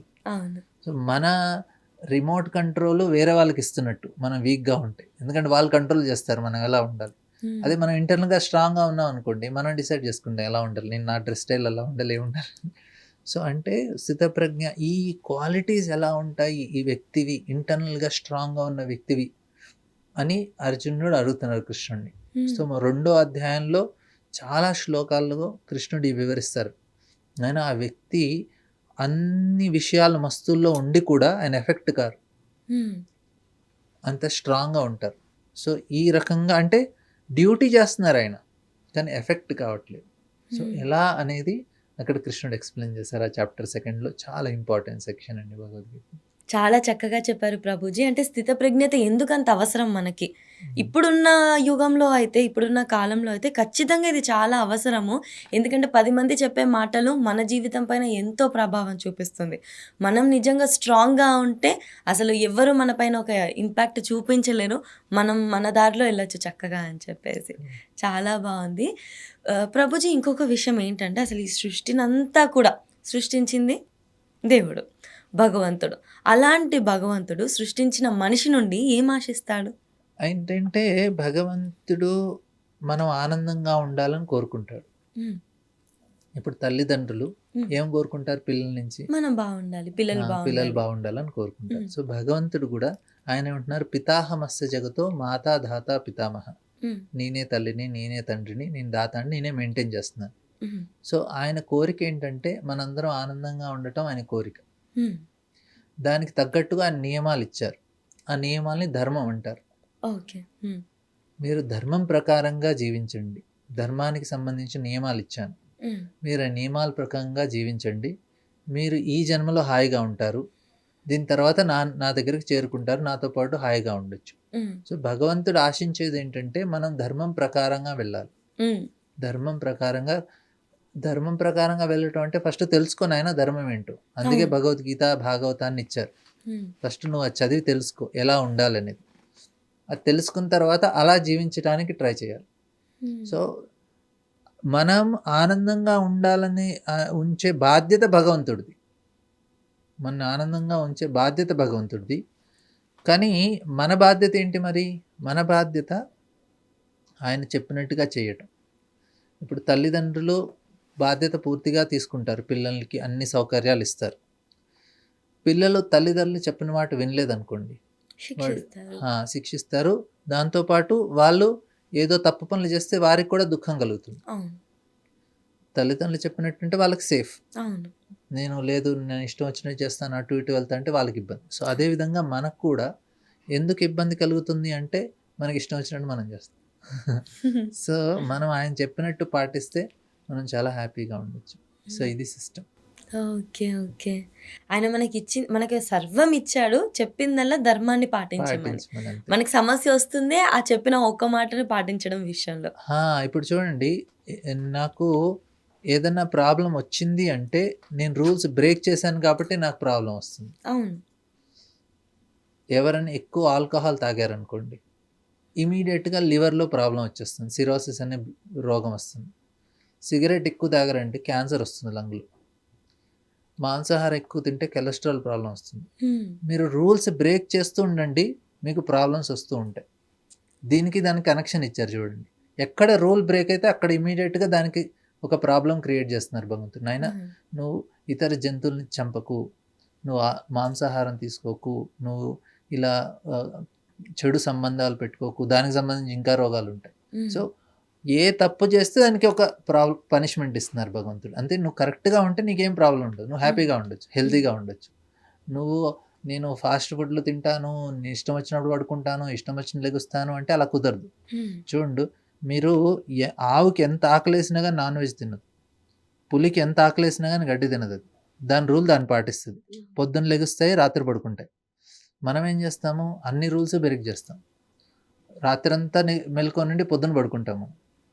అది రూల్ కరెక్టే. బ్రేకింగ్. ఎందుకంటే సూర్యుడితో పాటు అన్ని జంతువులు లెగుస్తాయి, అది అస్తమించినప్పుడు అవి రూల్స్ బ్రేక్ చేయవు. హ్మ్. మనం రూల్స్ బ్రేక్ చేస్తాం కాబట్టి మన హార్ట్ కూడా బ్రేక్ అవుతుంది. వాటికి హార్ట్ బ్రేక్స్ ఉండవు. సో హార్ట్ బ్రేక్ మనకు ఉంటుంది. ఎందుకు వాళ్ళకు ఉండవంటే వాళ్ళు రూల్ పాటిస్తాయి కాబట్టి మనకి అన్నీ బ్రేక్ అయిపోతాయి. హ్మ్. సో అట్లా మనకి రూల్స్ అనేవి భగవంతుడు ఇచ్చారు హ్మ్. హ్యాపీగా ఉంచటానికి. హ్మ్. ఇప్పుడు తల్లి స్కూల్కి వెళ్తే రూల్స్ ఉంటాయి, ఇంట్లో కొన్ని స్టాండర్డ్స్ ఉంటాయి. ఎందుకు పెట్టుకుంటాం మన రూల్స్? మంచిగా ఉండటానికి. ట్రాఫిక్ రూల్స్ ఉంటాయి, రూల్స్ పాటించలేదు అనుకోండి యాక్సిడెంట్లు అయితే ఇబ్బంది అవుతుంది. సో రూల్స్ భగవంతుడు మనని హ్యాపీగా ఉంచడానికి ఇచ్చారు. నేను బ్రేక్ చేస్తానంటే అది కుదరదు. అంతే. బ్రేక్ చేసినప్పుడు ఇంకా దాని కాన్సిక్వెన్సెస్‌కి కూడా మనము రెడీగా రెడీగా ఉండాలి. ఉండాలి. ఇంక అంతే. అండ్ మళ్ళీ ఇక్కడ ఇంకొక విషయం ఏంటంటే అలా బ్రేక్ చేసినప్పుడు మళ్ళీ మనకి దాన్ని ఏ విధంగా సరిదిద్దుకోవాలో కూడా భగవంతుడు మనకి ఏమంటారు ఆ భగవద్గీతలోనే సొల్యూషన్స్ కూడా చెప్పారు. ఆ! అట్‌లీస్ట్ అప్పుడైనా కరెక్ట్ చేసుకొని ఇక మీదట చేయకుండా ఉండేలాగా. కానీ ఏంటంటే జనాలు చాలా మొండి. వాళ్ళు నేర్చుకుండానికి రెడీగా ఉండరు. వాళ్ళు ఎన్ని ప్రాబ్లమ్స్ వచ్చి, మరి క్యాన్సర్ వచ్చి చనిపోయేటప్పుడు కూడా సిగరెట్ తాగే చచ్చిపోతా అంటారు. సో మనం ఏం చేయలేం అట్లాంటి కేసుల్లో. మార్చలేము ఆ! ఇంకా. చాలా మంది పరిస్థితి అట్లాగే అనమాట. వాళ్ళు హ్మ్. బాధపడుతుంటే ఇప్పుడు నేను కళ్ళు మూసుకున్నాను అనుకోండి. హ్మ్. నన్ను ఎవరైనా వచ్చి గిచ్చారు. హ్మ్. కళ్ళు మూసుకున్నా నాకు తెలుస్తుంది ఎవరో నన్ను గిచ్చుతున్నారు హ్మ్. కదా! సో అదే విధంగా మనకేదన్నా ప్రాబ్లమ్ వస్తే మనం ఏం అర్థం చేసుకోవాలంటే ఎవరిస్తున్నారు నాకు ఈ ప్రాబ్లమ్ అని అర్థం చేసుకోవాలి. హ్మ్. అరే నాకు కరెక్ట్. ఎవరు ప్రాబ్లమ్ ఇస్తున్నారు? ఎందుకు ఇస్తున్నారు నాకు? ఆ హ్మ్. క్వెషన్ అడగరు జనాలు. అడ్జస్ట్ చేసుకొని నేను నా తెలివితేటలు ఉపయోగించుకొని ఆ ప్రాబ్లమ్ నుంచి బయటపడతాను అనుకుంటారు కానీ, ప్రాబ్లమ్ ఎందుకొచ్చింది ఫస్ట్ కేస్ అనేది ఎవరు అడగట్లేదు. ఓకే. So okay. అది చాలా పెద్ద ప్రాబ్లమ్ ఇక్కడ. హ్మ్. మనం అది అడిగామనుకోండి ఎందుకు ప్రాబ్లమ్ ఇస్తున్నారు? ఎవరు ఇస్తున్నారు? కృష్ణ హ్మ్. నేనే ప్రాబ్లమ్ ఇస్తున్నాను. ఎందుకంటే నువ్వు బ్రేక్ చేస్తున్నావు రూల్స్. మరేం చేయాలి? రూల్స్ పాటించు. సింపుల్. సో హ్మ్. ఆ క్వెషనే అడగరు జనాలు. ఆ ప్రాబ్లమ్ యొక్క రూట్స్ ఏంటో తెలుసుకొని మనం తొలగించుకుంటే ఇక మీదట రాకుండా ఉంటది. అది ఆ! తెలుసుకోగలగాలి. ఆ! సో హ్మ్. మనం దానికి సొల్యూషన్‌కే వెళ్ళట్లేదు. హ్మ్. ఇంకా మనకి ఛాన్సే లేదు బయటపడటానికి. ఓకే ప్రభుజీ. ఇంకొక విషయము కొంతమంది మేము యజ్ఞం చేసాము, యజ్ఞం చేస్తున్నాము అంటారు. కొంతమంది యాగం చేయాలి, యాగం అని అంటారు. ఈ యజ్ఞంకి, యాగంకి ఉన్న తేడా ఏంటి? అవి చాలా చిన్న టెక్నికల్ డిఫరెన్సెస్. కొన్ని హ్మ్. లాంగ్ టర్మ్‌లో చేస్తారు. కొన్ని చిన్నగా చేస్తారు. కొన్ని ఇంట్లో చేస్తారు. కొన్ని గుళ్ళో చేస్తారు. హ్మ్. సో ఇవన్నీ బేసికల్‌గా ఏంటంటే మనం దాని మెయిన్ మీనింగ్ తీసుకోండి. మెయిన్ మీనింగ్ ఏంటంటే నా దగ్గరున్నది నేను హ్మ్. విడిచిపెట్టేస్తున్నాను. హ్మ్. యజ్ఞం అంటే ఒక సాక్రిఫైస్. హ్మ్. సాక్రిఫైస్ చేస్తున్నా అంటే నా దగ్గరున్నది నేను వాలంటరీగా ఇచ్చేస్తున్నాను వేరే వాళ్ళకి. హ్మ్. ఎవరికిస్తున్నాను? భగవంతుడికిస్తున్నాను. హ్మ్. అగ్నిలో ఆహుతి చేస్తున్నాను. హ్మ్. అది ఇంపార్టెంట్. ఓకే. ఎందుకు అలా చేయటం అంటే మనకున్నది మనం ఇస్తే హ్మ్. దానివల్ల మనకి జ్ఞానం కలుగుతుంది. హ్మ్. మనకి జ్ఞానం రావాలంటే సాక్రిఫైస్ చేయాలి. యజ్ఞం చేయాలి. ఓకే. ఆ! యజ్ఞం ద్వారా మనకి యజ్ఞోవై విష్ణుః భగవంతుడికి ఆనందం కలుగుతుంది. మనకి జ్ఞానం కలుగుతుంది. హ్మ్. ఇప్పుడు నేను మీకు ఎగ్జాంపుల్ చెప్తాను. మీరు చదువుకోవాలి ఎగ్జామ్స్. మీరు ఎగ్జామ్స్ చదువుకోవాలంటే టీవీ ముందు కూర్చొని నేను సీరియల్‌లు, సినిమాలు చూస్తానంటే ఎగ్జామ్ పాస్ అవుతామా? అంటే మీరది విడిచిపెడితే అప్పుడు మీకు స్కూలు జ్ఞానం లభిస్తుంది. మీకు అవును. జ్ఞానం రావాలి, స్కూల్లో నాలెడ్జ్ రావాలి అంటే మీకు నచ్చిన ఆటలైనా గానీ, ఏదన్నా ఎంటర్‌టైన్‌మెంట్ అయినా గానీ విడిచిపెడితే గానీ మీకు జ్ఞానం రావట్లేదు. అవును. కరెక్ట్. జాబ్‌లో కూడా అంతే. హ్మ్. మీరు కొన్ని విడిచిపెడితే గానీ మీకు హయ్యర్ థింగ్స్ తెలియవు. అవును. సో, మరి జీవితంలో మనకి ఆధ్యాత్మిక జ్ఞానం రావాలి, సాక్షాత్కారం కావాలి అంటే మనం కూడా కొన్నిటిని విడిచిపెట్టాలి. ఈ ఏవైతే తుచ్చమైన సుఖాలున్నాయో వాటిని విడిచిపెట్టి యజ్ఞం చేసినప్పుడు మీకు ఆ జ్ఞానం లభిస్తుంది. హ్మ్. సో, ఇది చాలా ఇంపార్టెంట్. చూడండి, హ్మ్. మీరు గింజలు తీసుకెళ్ళి మీరు నే నేల మీద నేలలో వేశారనుకోండి మంచివి చెట్లొస్తాయి, మొలకలొస్తాయి. హ్మ్. అదే గింజలు తీసుకొనెళ్ళి మీరు మంటలో వేశారనుకోండి ఏమైతుందది? బూడిదవుతుంది. బూడైపోతుంది. కాలిపోతుంది. హ్మ్. సో, అదే విధంగా మనం ఏదైతే కార్యమో అజ్ఞానంలో చేశామనుకోండి, దాని నుంచి కర్మఫలాలన్నీ వస్తాయి. ఇప్పుడు ఏవైతే అనుభవిస్తున్నామో అవన్నీ అజ్ఞానంలో చేసిన కార్యాలు. అదే కార్యం మీరు జ్ఞానంతో చేశారనుకోండి, అంటే మంటలో వేసినట్టు బీజాలు. మీకు ఎటువంటి కర్మఫలాలుండవు. మీరు హ్యాపీగా ఉండొచ్చు. ఇప్పుడు నేనెందుకు దుఃఖంలో ఉన్నా అంటే నా కర్మ అని మనందరికీ తెలుసు కదా! హ్మ్. అది ఎందుకిలా ఉందంటే కర్మరా బాబు అంటాం. అంటే హ్మ్. మన కర్మ మనం అనుభవిస్తున్నాం. అవునవును. ఎందుకు కర్మొస్తుందంటే అజ్ఞానంలో కార్యం చేస్తే కర్మొస్తది. హ్మ్. అర్థమైంది. ఆ! మట్టిలో మీరు బీజమేస్తే అది అజ్ఞానం. హ్మ్. మట్టి అంటే అజ్ఞానం. అంటే హ్మ్. మన హృదయంలో అజ్ఞానం ఉంది. హ్మ్. అజ్ఞానంలో కార్యం చేస్తే మీకు దానికి రియాక్షన్ వస్తుంది. హ్మ్. అదే జ్ఞానంతో మీరు కార్యం చేశారనుకోండి ఎటువంటి రియాక్షన్ ఉండదు. హ్మ్. అంటే మంటలో వేసినట్టు ఆ బీజాలు. సో, అవును. యజ్ఞం అనేది మనం జ్ఞానాన్ని పంచించుకోవటం. సో, హ్మ్. ఆ జ్ఞానంతో కార్యం చేస్తే అంటే మనకు జ్ఞానం వస్తుంది యజ్ఞం చేసినా గాని. అయితే ఇప్పుడు ప్రభుజీ రోజు ఇంట్లో ఎక్కడ మనం పెద్ద యజ్ఞం కుండం పెట్టుకొని యజ్ఞం ఎలా చేస్తామంటే, నాయన కలియుగంలో అన్నిటికన్నా సరళమైన యజ్ఞాన్ని ఇచ్చారు. హ్మ్. ఏం యజ్ఞం? సంకీర్తన యజ్ఞం అని చెప్తారు. సంకీర్తన యజ్ఞం అంటే నామ జపం చేయటం భగవంతుడికి. మీరు ప్రతిరోజు కూర్చొని భగవంతుడి యొక్క నామం జపం చేశారనుకోండి, మీరు రోజు యజ్ఞం చేస్తున్నట్టే. హ్మ్. దానివల్ల మీకు జ్ఞానం వస్తుంది. ఆ జ్ఞానంతో మీదైతే కార్యం చేస్తారో రియాక్షన్ ఉండదు, మీరు హ్యాపీగా ఉండొచ్చు. హ్మ్. చాలా సింపుల్ యజ్ఞం, హ్మ్. అందరూ చేసుకోవచ్చు. నేను చెప్పాను కదా ఎంతసేపు చేయాలి రోజుకి. ఒక 30 మినిట్స్, 15 13 మినిట్స్ మనము భగవంతుడి కోసం, ఇంకో 15 మినిట్స్ చదువుకోవడానికి. అంతే. అంతే. సో నామం జపం చేస్తే మీరు చేస్తే హ్మ్. మీరు చేసే కార్యం ఒక యజ్ఞంలాగా అవుతుంది. హ్మ్. అంటే నాలెడ్జ్తో మీరు ఆ కార్యం చేస్తున్నారు. మీకు రియాక్షన్స్ ఉండవు లైఫ్లో. హ్మ్. మీకు ఇప్పుడు ఏదైతే అనుభవిస్తున్నామో దుఃఖము సుఖం ఇవన్నీ రియాక్షన్స్. ఓకే. వీటి నుంచి బయటపడాలంటే యజ్ఞం చేయాలి. యజ్ఞం అంటే ఒక దాన్ని మనం త్యాగం సాక్రిఫైస్ చేసుకుంటే చేస్తున్నాం. మనకు అంటే వచ్చే మీరు మీ జ్ఞానం. యొక్క విలువైన టైంని భగవంతుడికి ఇస్తున్నారు. హ్మ్. అవును. అన్నిటికన్నా విలువైంది మనకి జీవితంలో ఏంటంటే మన టైం. హ్మ్. ఆ టైంని మనం భగవంతుడికి ఇస్తున్నాం. అప్పుడు సో మనకి రిటర్న్‌లో జ్ఞానం అనేది జ్ఞానం అనేది వస్తుంది. ఇస్తుంది. అది ప్రైజ్‌లెస్. ఎస్. ఓకే. ఓకే. యాగం అనంటే ఈ సేవే. ఆ! అవి జస్ట్ టెక్నికల్గా వర్డ్స్ యూస్ చేస్తారు, కానీ ఆ! మెయిన్ పర్పస్ ఇది. ప్రభుజీ అసలు ఈరోజు తెలుసుకున్న విషయాలు ఏవైతే ఉన్నాయో అన్నీ మనకు తెలుసు అని అనుకుంటాం. కానీ వాటి వెనుకున్న అర్థాలేంటి?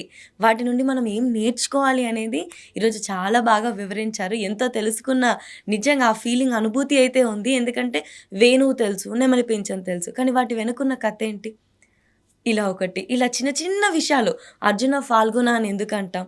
ఇలా చిన్న చిన్న విషయాల వెనక ఉన్న అర్థాలు, కారణాలు వాటి నుండి ఏం నేర్చుకోవాలి? అవి మనకి జీవన శైలిలో ఏ విధంగా ఇంప్లిమెంట్ చేసుకుంటే మనం ముందుకు వెళ్ళొచ్చు? ఇలా ఎన్నో తెలుసుకున్నాను. చాలా సంతోషం. మా యూటీవీ ప్రేక్షకులు కూడా ఇవన్నీ తెలుసుకొని మీరు చెప్పిన విధంగా టైంని ఇన్వెస్ట్ చేస్తే జ్ఞానం ఏ విధంగా వస్తుందో, వాళ్ళు టైం పెట్టి ఈ వీడియో చూసినప్పుడు ఎండ్‌లో డెఫినెట్‌గా ఏదో నేర్చుకున్నామన్న భావన ఖచ్చితంగా వాళ్ళలో కలుగుతుంది. ఇంకా నాకు ఎన్నో సందేహాలు, ప్రశ్నలు ఉన్నాయి. మీకోసం ఎదురు చూస్తున్నాయి. ఇంకొక ఎపిసోడ్‌లో ఖచ్చితంగా మిమ్మల్ని కలిసి వాటన్నిటిని కూడా తెలుసుకొని, మా సందేహాలని నివృత్తి చేసుకునే ప్రయత్నం చేస్తాం. ముఖ్యంగా మీ సమయాన్ని కేటాయించి, మాకు మీ విలువైన సమయాన్ని కేటాయించి ఈ ప్రశ్నలన్నిటికీ కూడా సమాధానం ఇచ్చినందుకు మనస్ఫూర్తి ధన్యవాదాలు. హరే కృష్ణ.